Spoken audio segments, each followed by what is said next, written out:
Burkitts Lymphoma by Samantha De La Losa, Ala Fedorova, Cynthia Hernandez, and Chin Wang.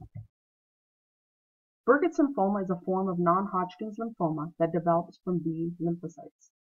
It is associated with impaired immunity and is rapidly fatal if left untreated.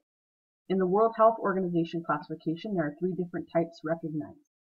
The endemic form is most often seen in equatorial Africa, where it is associated with chronic malaria and the Epstein-Barr virus infection. The facial bone and jaw is most often affected, but the small intestine, kidneys, ovaries, and breast may also be involved. The sporadic form occurs worldwide, but is rare in the developed world. It is sometimes associated with the Epstein-Barr virus infection, but not to the extent of the endemic form. It tends to affect the lower abdomen, where the small intestine ends and the large intestine begins. The immunodeficiency associated form is most common in people infected with HIV. It accounts for 30 to 40% of non-Hodgkin lymphoma in HIV patients. It is also related with the use of immunosuppressive drugs, such as those that are used to prevent transplant rejection and in the treatment of HIV/AIDS. The exact cause of Burkitts lymphoma is not known, but there are risk factors associated with the disease. In the endemic form, it primarily affects children aged 4 to 7 and is twice as common in boys. In equatorial Africa, Burkitts lymphoma is common in young children that also have malaria and the Epstein-Barr virus. Epstein-Barr infection is associated with 98% of endemic cases. It is also especially likely to develop in people infected with HIV, the virus that causes AIDS. One mechanism of transmission may be that malaria weakens the immune system's response to Epstein-Barr, allowing it to change infected B cells into cancerous cells. Contact with saliva of EBV-infected persons occurs early in life, and then the lymphoma develops later after malaria infection. Most symptoms vary based on the type. In both the sporadic form and the immunodeficiency-related form, there can be abdominal pain and swelling, intestinal obstruction, enlarged thyroid and/or tonsils, and distortion of facial bones. The endemic form most commonly includes swelling and distortion of facial bones and rapid increase in the size of lymph nodes. Tumors can grow very quickly, sometimes doubling their size within 24 hours. Because Burkitts lymphoma spreads so quickly, prompt diagnosis is essential. Diagnosis begins with a medical history and physical examination.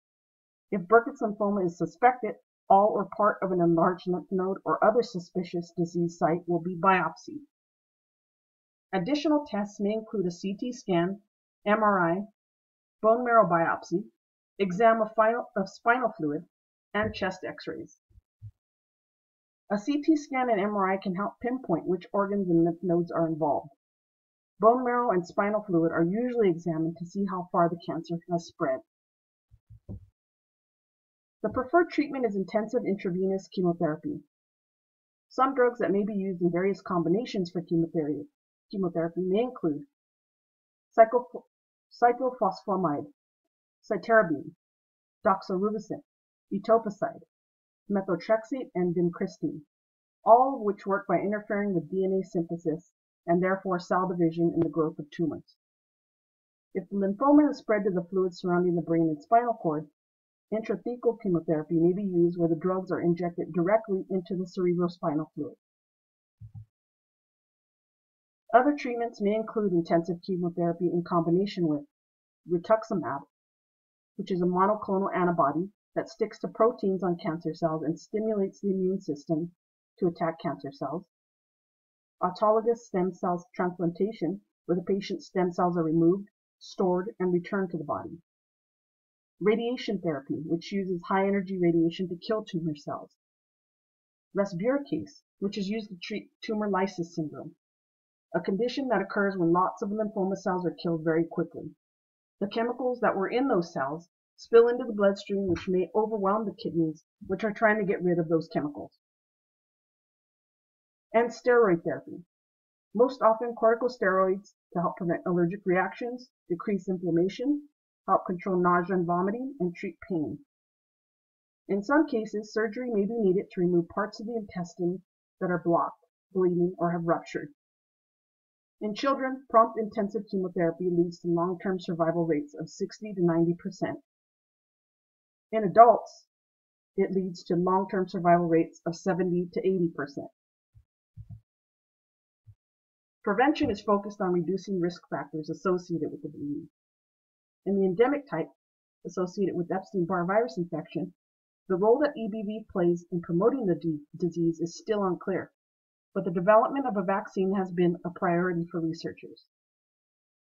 In the immunodeficiency associated and sporadic type, only 30% of cases show evidence of EBV infection.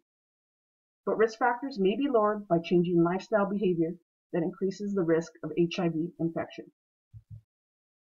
Thank you.